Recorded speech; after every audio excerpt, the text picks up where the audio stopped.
qual a diferença entre Israel e a igreja? O conhecimento da verdade dispensacional, como é frequentemente chamada, é indispensável para a leitura inteligente da Bíblia. No entanto, muitos cristãos parecem não ter pensado nisso.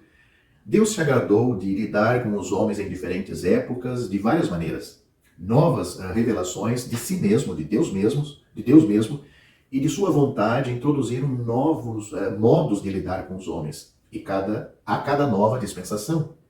A verdade dispensacional nos ensina a distinguir corretamente essas mudanças e a discernir sua natureza para que as características salientes de cada uma não sejam obscurecidas.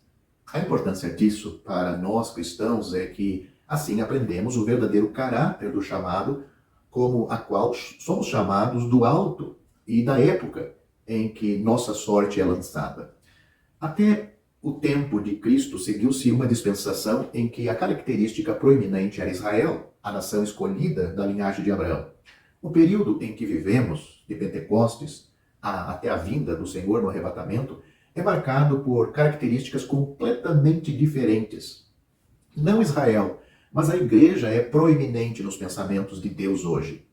Antes de nos determos nas importantes distinções entre os dois, tenhamos certeza de que entendemos exatamente do que estamos falando. Por Israel, não queremos dizer os judeus, a nação dispersa como são hoje, nem como era no tempo de nosso Senhor, o remanescente ainda agarrado à sua antiga capital, Jerusalém. Não nos referimos a eles como eles eram realmente, não nos referimos a eles como eles eram, como eles realmente existiram em qualquer época, mas sim ao que aquela nação era de acordo com o plano original de Deus para eles.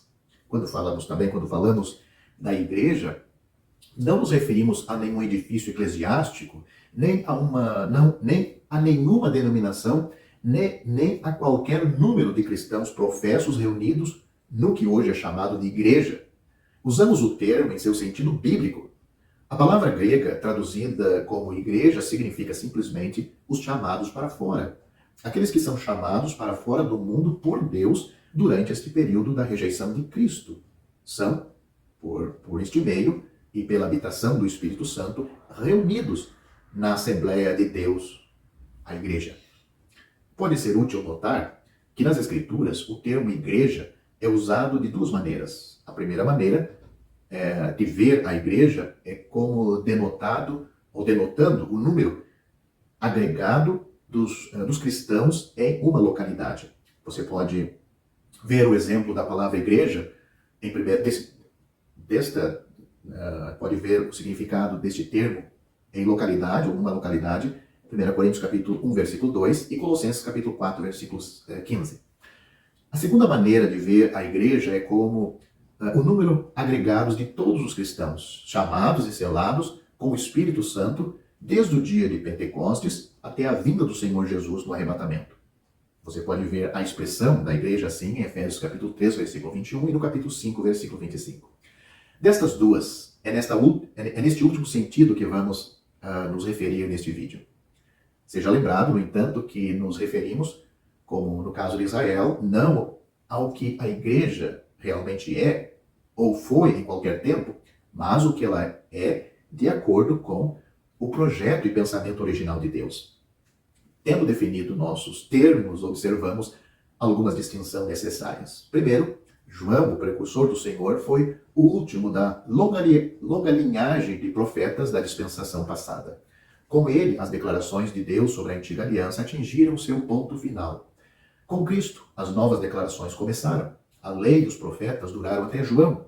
Desde então, o reino de Deus é anunciado. Você pode ler isso em Lucas capítulo 16, versículo 16.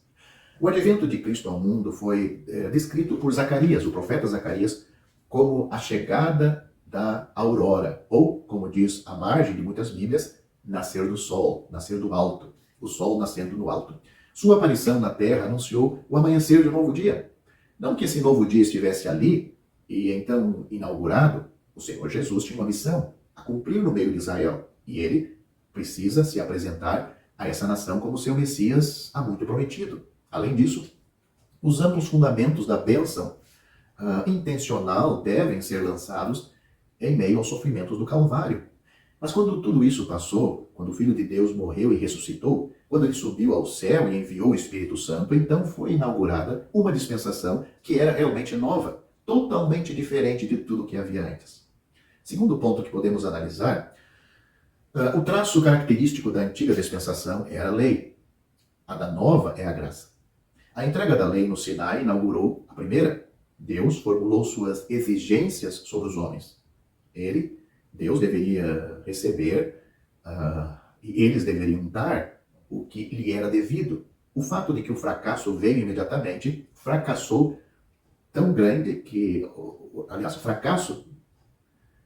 o fato de que o fracasso veio imediatamente, fracasso tão grande que equivale a um colapso total, não isentou os homens de suas responsabilidades recém-incorridas em nenhum grau. Deus, porém, anunciou a Moisés que traria misericórdia, Êxodo capítulo 33, versículo 19, e deteria a ameaça de destruição em vista da vinda de Cristo. A lei ainda prevalecia como mestre e continuou assim até que Cristo veio. Pode ler Gálatas capítulo 3, versículo 24. Em Cristo estava presente um poder mais poderoso do que a lei. O caso da mulher pecadora em João capítulo 8 ilustra isso lindamente. Sob a poderosa influência da graça, os hipócritas foram condenados com muito mais eficácia do que sobre a lei. E o pecador foi perdoado, coisa que a lei nunca poderia fazer. Agora Deus, reinando pela justiça, para a vida eterna, por Jesus Cristo, nosso Senhor, dá e o homem recebe. Leia Romanos capítulo 5, versículo 21. A nova dispensação é marcada pela graça, não pela lei. Terceiro ponto que podemos analisar aqui é: a antiga dispensação é centrada em torno de Israel, a nova está ligada à igreja. E a igreja não é continuação de Israel, são coisas distintas. A lei não foi dada a todos, mas a uma nação, Israel. Sobre aquela nação, portanto, a atenção de Deus estava focalizada. Os privilégios dos filhos de Israel pertenciam a eles nacionalmente e não individualmente. Deus sempre teve seus próprios tratos secretos com as almas dos indivíduos, e esses tratos ganharam maior proeminência nos dias da apostasia nacional de Israel. Mas no início Deus os levou nacionalmente sem referência ao estado espiritual dos indivíduos, e sua posição diante dele era nacional. Por outro lado, não há nada de nacional na igreja. Pedro declarou, corroborado por Tiago, que o programa divino para esta dispensação, para a nossa dispensação, é a visita das nações por Deus. Nós temos as palavras de Pedro e as palavras de Tiago para fazer delas um povo para o seu nome. Atos capítulo 15, versículos 3 a 14. Deus está agora fazendo uma eleição de todas as nações, e aqueles assim reunidos para seu nome compõem a igreja. A igreja, então, não é nacional, nem internacional, mas sim extranacional, isto é, totalmente fora de todas as distinções nacionais e totalmente independente delas. Em vez de ser construída em uma base nacional, é representada nas Escrituras como um só rebanho. João capítulo 10, versículo 16. Como um só corpo. 1 Coríntios capítulo 12, versículo 13. Como uma casa espiritual, um santo sacerdócio. 1 Pedro capítulo 2, versículo 5. Como uma família composta pelos filhos de Deus. 1 João capítulo 2, versículo 12 e 1 João capítulo 3, versículo 1. Além disso, em conexão com a igreja, Deus começa com o indivíduo. É composto por aqueles que pessoalmente foram colocados em relação corretas com Deus. Somente quando perdoados e tendo recebido o Espírito Santo para habitá-los, eles se tornam membros de um só corpo e pedras vivas na casa espiritual. Bem, quarto lugar, conectado com Israel estava um culto ritualístico cujo valor estava em seu significado típico. Os privilégios da igreja estão relacionados com as próprias realidades eternas, com a substância e não com as sombras. Sua adoração não consiste em oferendas de sacrifício, cerimônias simbólicas e similares, mas é adoração em espírito e em verdade. A lei tinha apenas uma sombra dos bens futuros e não a própria imagem das coisas. Hebreus capítulo 10, versículo 1.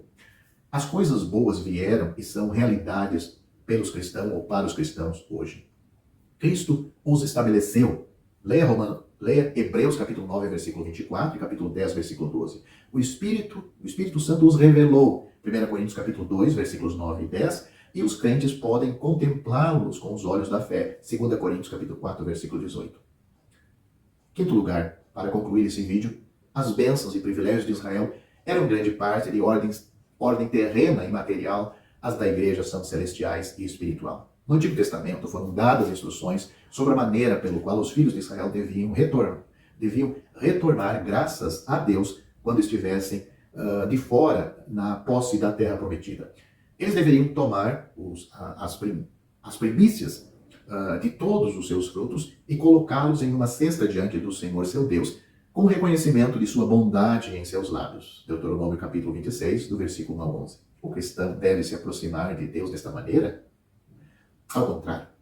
Quando Paulo escreveu aos Efésios sobre a herança celestial dos cristãos, longe de falar de coisas materiais, ele disse: bem-aventurados pelo Deus, ou felizes pelo Deus e Pai de nosso Senhor Jesus Cristo, que nos abençoou com todas as bênçãos espirituais em lugares celestiais em Cristo. Nossas bênçãos são espirituais e nos lugares celestiais estão fora deste mundo, mesmo que podemos desfrutar estando aqui na terra. Isso está em Efésios capítulo 1, versículo 3. Embora a distinção de Israel seja ser o canal de bênção para todas as nações durante os anos dourados da era milenar, o destino da igreja é a associação com Cristo no céu. Isaías capítulo 60 descreve bem o futuro de Israel. Apocalipse capítulo 19 e 21, sobre várias figuras, nos apresenta o destino da igreja como a esposa do Cordeiro.